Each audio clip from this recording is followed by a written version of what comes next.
I didn't.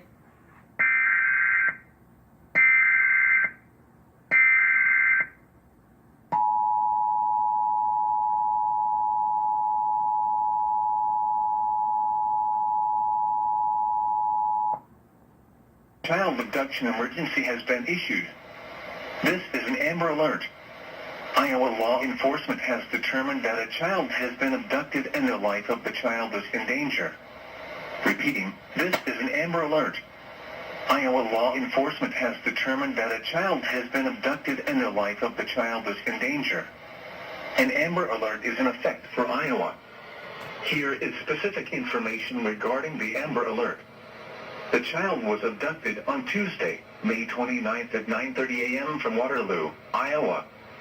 The suspect vehicle used in this abduction was a gray 2017 Nissan Sentra bearing the following Oregon license plate number 067JYL.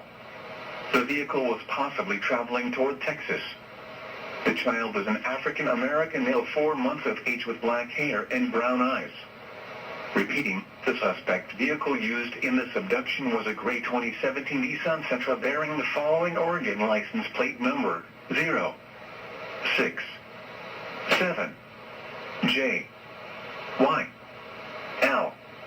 The vehicle was possibly traveling toward Texas. All abductors should be considered dangerous. To report information concerning the abduction of this child, dial 911. Attention media, for complete information regarding this Amber Alert, please visit the iowaamberalert.org website.